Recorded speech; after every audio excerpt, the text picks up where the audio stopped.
Let's hit the high road.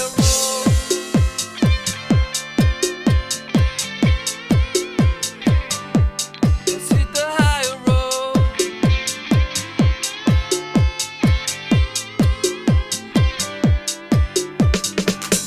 It's the first touch, strong connection. It lays deep in your soul. Feel the kindness strongly coming. 'Cause you can achieve your goal. Let's hit the high road.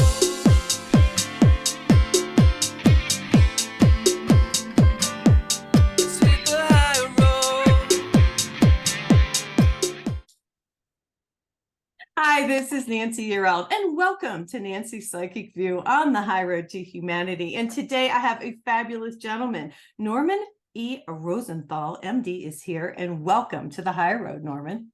Thank you. Nice to be here. Well, I'm glad you're here. You guys, we've never talked about this subject, and I've done many shows, and he's written a book called Defeating SAD. I'm holding it up here if you guys are watching me on the YouTube channel. And this is a guide to health and happiness throughout all seasons. But the situation is a lot of people go through depression in the winter, and he's got some surprises in this book, and we'll just leave it at that for a minute. But before we get started with Norman today, I want to talk about the blue moon because I just think it's so cool. So August will end, this is the headline, will end with a super blue moon that won't be seen again, you guys, until 2037. And so this is really interesting. So according to astronomers, the next full moon, a so-called blue moon for the Chicago area, so I just pulled this offline, is scheduled to rise at 8:35. Now I'm in Arizona, so last night was a blue moon, and then tonight again. But they say this is the final one. This comes from NASA. They say the time between super blue moons is quite irregular. It can be as much as 20 years, NASA said. So you guys get out there and look at it. It's not really blue. It looks blue. And they also want to say that this is the time where it's actually the closest full moon to the Earth's surface. And I think that's why you get the appearance of the blue. So everybody get out there tonight and take a look at it. It's really quite phenomenal. Where are you now, Norman? Where are you joining me from today? Just outside of Washington, D.C., Bethesda, Maryland. Okay. Did you see the blue moon there last night? You know, I didn't, but I have it flagged because tomorrow night it's at its peak. Okay. So, I know that I'm going to make a point of seeing it. I think so What too. happens Yeah. once in the blue moon. Yeah, absolutely. Absolutely. You guys, let me tell you a little bit about Norman. He is the world-renowned, he's a world-renowned psychiatrist. He's a best-selling author. He first described seasonal affect disorder, and it's SAD. Okay, so it's seasonal affective disorder, and he's the pioneer to use light therapy as a treatment. So he's been doing this for 20 years. He's worked with the National Institute of Mental Health. He is a researcher. He's a writer. I'm just glad he's here and he's written this book. You know, I want to hear your story because I'm a person, I'll just be honest with you. I've lived in Michigan where it can be really gloomy. I've lived in New Mexico for 20 some years. Now I'm in Arizona. I've lived in Germany. And so I've seen the differences in the rain and the gloom and what it does to your psyche, really. Talk about this. I mean, tell us your story. How did you decide to write about this? Well, I came from also a very sunny place, South Africa. Okay. And came up to New York City to do my psychiatric residency. Mm-hmm. And South Africa is very sunny, maybe a little bit like Arizona. Yeah. But I never had any seasonal problems down there. But when I came to New York, I remember when that first daylight savings time change occurred, feeling the darkness and feeling the sinking of my spirit and slowing down of my thinking and my cognition and thinking, what on earth is going on over here? Yeah. And then I felt better in the spring, and that happened a couple of extra times. And then I landed up here in Bethesda, where the National Institute of Mental Health is. And I chose that as my problem to work on because I found some other people who had the problem. Yeah. And I recruited more of the seasonal folks and then started studying the effects of light on these people. And presto, light is actually very potent in reversing these autumn and winter symptoms. So that's the short version. The long version is 300 professional papers and a past book, but now my latest darling, which is the closing of the arc of my work over 40 years. Wow. And a way of just trying to collapse it into something that's thin and accessible, but also hopefully beautiful. That's why I have a beautiful cover, not a dark, dreary, depressing looking. I love it. Well, no, you know, this is a subject that, you know, like I said, I've had so many different experts on my show, and we've never talked about this. And you talk about the winter blues. You say, you know, and there were so many different studies, I guess I'll say, where you looked at people's length of sleep. Versus winter and summer, their social activities, their mood, their weight. You know, when I got to the weight, and you do have a whole thing in here, chapter that you talk about how people, carbohydrates, how we eat more, it seems like in the winter. I know I do. I don't know, what is that, just something that we as humans do? Or talk about this, you know, the winter blues. Well, yeah, the winter blues has many components, and one of the components is energy. The energy sags. You just don't have that zip in your step. And another is that we try to get more energy wherever we can. And one thing that people with SAD, that seasonal affective disorder, one thing they do is they're clever, and we're clever. We figured out that having a little carbohydrate snacky will give us that extra little bit of energy. Yeah. And so we're looking for energy wherever we can find it. The trouble is it doesn't last very long until you're back at the fridge, back in the cookie jar. It's not a very good way to get that extra energy. There are much better ways and much healthier ways. So yes, we have less energy, we have more appetite, we sleep longer, and there's a whole cluster of symptoms that we defined in terms of what constitutes SAD, seasonal affective disorder. Mm-hmm. Well, I'm thinking as you're talking about this, you know, of course, as it starts to get cold, we have Thanksgiving, and then we have Christmas, or, you know, holiday, regardless of what religion you are. Everybody's cooking and they're making sweets, and it's all in the wintertime. And that's when I gain my weight, is in the winter. Now, I'm a pretty sunny girl, but I've paid attention to this situation because in Michigan, living in Michigan for many years, I grew up in Ohio and Michigan, like you going to New York, it rains a lot and the sun doesn't come out that much.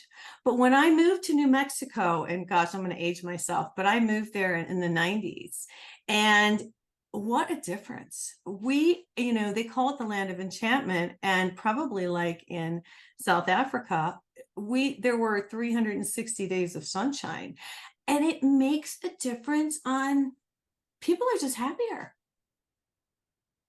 What do you think? I think yes. I think people are generally happier when it is sunny. Yeah. To some extent, there's also some self-selection. People who can't stand the winter move south to get away from it. But then the whole continent is moving south. You know, there's an immigration south, and of course, you're going to come up against the climate problems that the increased heat is causing. So humans we're not stupid animals. We go where we feel best. Well, yeah, I mean, look at people, they go to Florida, like vacation. Yeah, and as I was reading your book, I was, you know, and I don't want to give the whole thing away, but you cover so many different things. But I guess what really surprised me, and I'm kind of jumping around a little bit, is that your studies from the summertime, that really surprised me. You show that there's more depression and irritability in the summertime, and I would have thought it would have been the opposite. Can you talk about this? Yes, well, we had it in spades this last summer, because, we have mostly been focusing on the winter depression, but with the country and the world getting hotter and hotter, summer depression is becoming much more common. It's really become, as they say, a thing, and something to worry about. I was talking with a lady friend of mine, and she was saying, well, are you feeling trepidation about the autumn? She said, well, I have summer depression and winter depression, so I'm just feeling the relief. I'm feeling some relief that my summer depression is getting better, so I don't want to even think about the autumn and the winter. But some people are squashed between these different meteorological influences, and I think the idea that the weather can really make you down is not, it's in the culture, but it's not in the medical textbooks until we started our work, really. Interesting. It's really interesting. Well, I will say, I was a real estate broker for many years, and the first thing I would do when I went in to show a house was open all the blinds. Right? And it's the same thing. And I thought about this as I was reading your book. When I get up in the morning, I have lots of windows, and the first thing I do is open all the blinds. So that's what I do. It's exactly the same with me. I open all the blinds, and then I turn on my artificial lights as well. All right, let's talk about that. So why do you turn on the artificial lights if you've got the natural light? Why do you add to it? It's all a matter of the amount. Is it enough? It's not actually enough light. So yes, but I do it gradually, because I feel it's almost like a mystical ceremony of mine. I wake up into this dark cave, right? And then I go to one curtain and I kind of open it gradually, and that light comes in. And it's like, wow, I'm part of this amazing universe with the light coming in. And I turn, it's a window on the other side, and now I've got light coming from two sides. But I'm a real light junkie. So I now start turning on my light boxes. I have got 3 of them. Okay. And the whole room is like a dazzling palace of light. And I think, wow, I'm alive. I'm here. Look at the light. Isn't it wonderful? Aren't I grateful? So it's my own little gratitude ceremony. I love that. I love it. Now, I don't know. I have mixed feelings. I like everything bright, but I can remember a time, now this is probably a psychological thing, where when we were kids, my mom used to come in the morning when it was time for school, and she'd flip on the light. And I'm an empath, and so I'm very intuitive. And so it would just screw up my whole day when she did that. Because like you said, as I'm listening to you, and that's just a mom not even thinking about it, just turning on the light to get the kids up, right? But for me personally, it was really traumatic. And I love how you say you did it gradually, because I don't know if you found this in your studies, but for me, it has to be a gradual thing. It can't just be all at once. It's almost overwhelming. Does that make sense? Right. No, it's shocking. It's a shock. And but I can empathize with your mother as well. I'm a parent. Did you do that too? It's been a while, but if you want to get your kid up, you don't keep the lights on. But I think a gradual increase is a good idea. And in my book, you'll see there are certain dawn simulators that come on gradually and wake people up gently. And I love seeing now in my grandchildren's homes, my son has installed these dawn simulators to slowly get the light to come on. And so That's it's wonderful cool. to see traditions being passed down the line. I love that. I love that. Now, talk to us about, okay, so I'm in Arizona. I'll use myself as an example. And it's quite sunny here most of the time. I'm up in the mountains, so we get rain. So when we get rain, I'm happy to get the rain. So I kind of like the mixture of both, but I'm a pretty happy person. But I will say when you are in a place like Germany, for example, I lived in Germany for a while, it did get depressing. And I found myself looking for ways to make my day brighter. Does that make sense? Oh, yeah. Talk about this, because I mean, it does depend on where you live. Some people don't have a choice. They're stuck in a place that's really dark, and it can really affect you. Well, the key insight is that the light is making a difference. And once you can believe it, because a lot of people who don't experience it think that you're making the whole story up. Oh, Oh, you're just wanting to get attention or some other oh, fatuous explanation. But okay. in fact, a lot of people do respond to the changes in the light. And so you do what you can to bring more light in. So Right. I know you said that when you were a realtor, you would open the windows. I bet Right. you saw that those windows were properly cleaned and that there wasn't a layer of grime from the previous winter stuck on the windows, because you wanted as much light as possible to come in. Mhm. And then, of course, there are these light fixtures, also known as light boxes, that are specially geared to give off the amount of light that we have shown in our clinical trials can reverse people's winter depression. So there are those, and then there's going walking outside in the sun. Yeah. Even on a winter's day, you're going to get a lot of sunlight off the clouds. So I can go on and on because I think about light all the time. Interesting. Now, what do you think about people? I always think it's good for people to go on vacation in the winter. To go, a lot of people will take a cruise or go from, it seemed like everybody who lived in Michigan went to Florida to get the sunshine, to get their fix, and then they would come back. It was like people need to get that. Like, I love to go to California and sit on the beach, and then I'll come back. And you get that little bit of fix. Talk about that. Yeah, well, I totally agree. I am planning at least 3 mini vacations to Oh, sunny places. oh, And I think it's a good thing to do. And if you do it ahead of time, the rates for the airlines are less, and you yes, can get in where you want more easily, and you can yes. plan around very busy times. Like if you don't have children, you can go out of the school holidays and on Mhm. and on. So, but it requires thinking. And this time of the autumn is a good time to think, a good time to reflect. What is it that I need, and arrange it. It's an excellent point. Yeah. Now, I also like you do a whole section about meditation. You talk about a lady from Scotland. I thought that was interesting. She got into transcendental meditation. And I want you to talk a little bit about that, because it's been proven that it does reduce stress and it helps with this. She was wonderful, the litigator, the lawyer from Scotland, and she was kind enough to talk with me. Mhm. And she wanted to first really assure me that she wasn't a sucker who believed every nonsense story that came her way.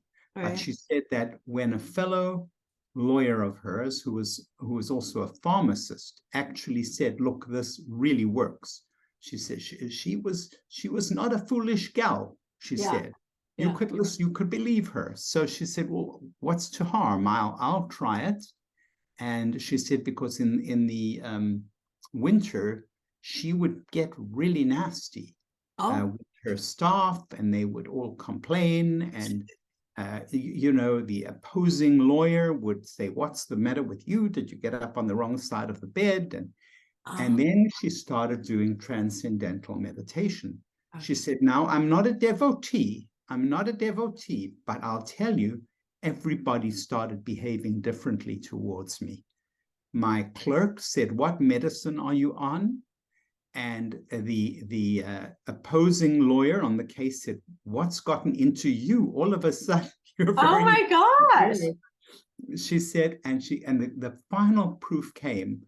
Apparently, she'd had a running battle with the traffic wardens, which we would call the traffic cops, who, as she put it, delight in giving out tickets to people. Yeah. And this time they would come up to her and say, can we show you a parking place that you may not see? It's just behind. She said, have you ever heard of traffic wardens doing that for you? So she became a changed person. A changed person. Well, let's talk about it. Transcendental meditation is when you use a mantra. Is that correct?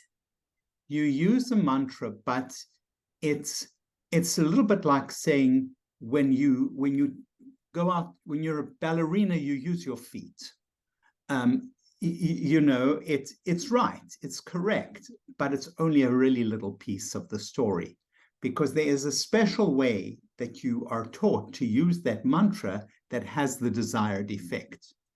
And you know, you get taught by somebody who has got a qualification, and they stick with you until you get the hang of it. And when you get the hang of it, it's like when you get the hang of swimming. You know that feeling you get where you can lift your feet off the bottom of the pool and you're floating and it's amazing? Or on a bike where you can balance and you're not falling off one way or the other. It's like that with transcendental meditation.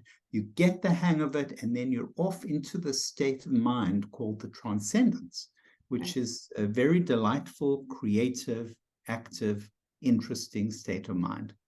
Well, it changes the energy. And that's why everybody was different towards her, because her energy changed. So in turn, everybody else's energy changed. Exactly. She said as much. I just think that's really awesome. Well, you know, because you talk, there's so much in this book. I'll rewind a little bit. I want to talk a little bit about spring fever because, and I'll just speak for myself. You know, when winter's over and you start to see the flowers bloom, you just start, for me anyway, I just start to smile and I see the birds and it just makes me happy to watch everything. It's a rebirth in my mind. It's new. Everything's fresh. Talk about this. What have you found with your spring, you know, with springtime with people? Well, spring is different for different people. Right. I love to quote two different poets. One is Tennyson, who said, in spring, a young man's fancy lightly turns to thoughts of love. Yeah. And I dare say women are not immune to that response either. So that is a view of spring as, you know, your juices are now flowing again. That's how it feels, almost like the daffodil blooms and you're blooming and everything is blooming and you want to get out and party. It's party time. But for some people, and this is T.S. Eliot who expresses the very famous lines of his Wasteland, where he says, April is the cruelest month, breeding lilacs out of the dead land, mixing memory with desire, you know, and in other words, memory holds you back, the desire pulls you forward, you're kind of in this kind of tension. And some people feel spring that way. Actually, suicide is most common in spring and summer, not in winter. That amazes me. And you say that women are affected 3 times more by, you know, the not having sunshine, not having light than men. Sad and the winter blues, which is a milder form of sad, but an important one, is about 3 or 4 times as common in women as in men. I think that's crazy. I want to rewind a little bit and talk about the light boxes. So let's go back. When you started to realize all of this, then how did you figure out what people should use? And I would imagine you've had to research quite a bit. And I know you have a lot of information in your book about it, but just talk a little bit about the boxes. Well, we were very primitive when we began. We used ceiling fixtures, you know, these big ceiling fixtures, and we would take them down and we stand them up like this and put an ultraviolet screen to prevent the ultraviolet, and people would sit in front of these huge things that nobody would want to have in their office. Okay. But the fact is, they worked. And then when manufacturers saw that they had a potentially new viable product, they began to make ones that were more streamlined. For example, right in front of me, there's one about the size of my computer, sitting and facing me, and I use it in the morning, and it's very good. And so some are bigger, some are smaller. The ones that are, they all give out, they're supposed to give out a certain measure of light called lux, Okay. Lux, and they give out, they're calibrated at 10,000 lux, because that's what we found in our research actually does the job. But careful of the very, very teeny weeny lights, because those lights may give off that amount of light, but you have to have your head right in the right position. Every time you move your head, you're going to have a significant drop off in the amount of light. My question is, what's the time? Like when you first started to put people in front of the lights, how long would they need to sit there in order for it to make a difference? You know, it's quite variable, just like if I said to you, how much of an antidepressant do you need? Different people need different amounts, but for most people, starting them off with 20 minutes in the morning is a very good beginning. And then you can work up or down from there, depending on their response. That's really interesting. I'll go sit outside on my patio for 15-20 in the morning because I feel the sunshine is healing, and I know it is. It's the vibration and it's the light that heals us. It's really interesting because we are, and I want to bring this to the forefront. We are energetic beings. We have these, and of course it would make sense. We're light beings, we're energy. And so of course we need that light to keep us going. It's almost like we're plugging in. You know what I mean? Like we're regenerating. Don't you feel? Sometimes it feels that way. Sometimes it feels like you've plugged yourself in and you're coming to life. Yeah. It has many comparisons that people make. Waking up, energizing yourself, feeling joy come out inside you. One of my patients said, little squirts of joy, she said.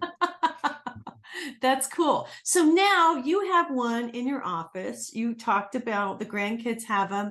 So how does that work for you, for example? Do you turn it on, you said, when you come into work, and then do you leave it on all day, or?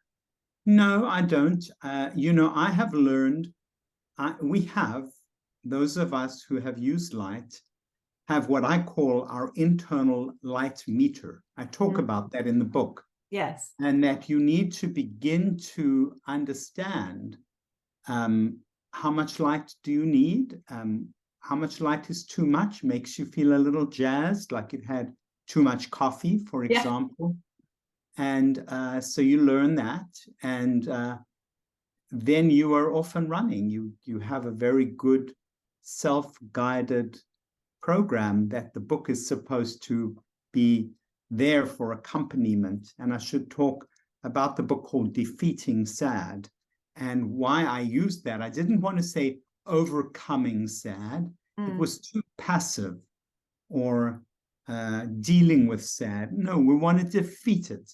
And in fact, the very first quote by Albert Camus is right on point. May I read it? Yes, go ahead. Camus said, in the midst of winter, I found there was within me an invincible summer, and that makes me happy. For it says that no matter how hard the world pushes against me, within me there's something stronger, something better, pushing right back. Very nice. Very nice. Thanks for reading that. One thing you talked about your book towards the end, you mentioned our ancestors at the end of the book and what life must have been like for them, and I started to think about it. But, and I want to bring this to your attention. I'm curious on your thoughts. I'm really into energy. I wrote a book on energy. And so when I saw that, I thought, yes, our ancestors, it must have been difficult because it was darker for them, but they experienced the moon energy, which we don't go outside and experience that anymore, it seems like, unless it's intentional. So look at the blue moon, for example. The earth energy, they had that, where we didn't, or where we don't as much, excuse me. I feel like I'm going to sneeze. And also the energy of nature, just the healing, because they were outside all the time and they didn't have these shoes on with these really thick soles. So they picked up the energy of the earth and the moon and all of that. And I wonder if that compensated. Do you know what I mean? For the lack of. That's what I thought about that when I read that in your book. Well, there are so many factors, excuse me. I'm getting hoarse here. No, There are so many factors that can explain why they might have felt differently. For yeah. example, just the quiet, the calm, the lack of city lights, the lack of noises, the peace must have been really wonderful. And sometimes when we go out into the country, far away from the traffic, we feel that. And it's a Yeah. lovely feeling. Yeah. Call it energy, call it joy, call it serenity. It's being close to nature, I think, that makes a huge difference. I agree with you. I agree with you. All right. So since the book came out, what have any great stories you want to share with us, or any aha moments, or talk about that a little bit? Well, I have been really thrilled that people whom I respect have found it so interesting and have gotten such a lot out of it, including even professionals. But there were three principles.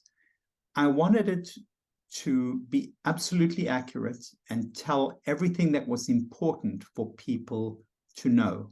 Mm-hmm. But I also wanted an extra element. I remember I was going to have coffee with a friend who's a very famous classical guitarist. And I was working on another book, and I said, oh my God, and I've got to do this, and I've got to do that, and I've got to do the other. She said, yes. And it's got to be beautiful. So I wanted it to be beautiful. And I love the turquoise, the pink. I didn't want it to be blue or dark or depressing in any way. Right. The other thing is I wanted it to be short. Mm-hmm. And I'm reminded of Mark Twain, who wrote to a friend and said, I'm sorry to write such a long letter, but I didn't have time to write a short one.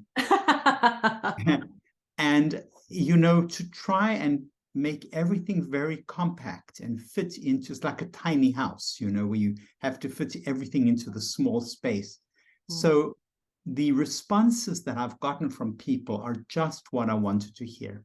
It was really helpful. It said everything I needed to know. It was beautiful and it was short. So yeah, that's awesome.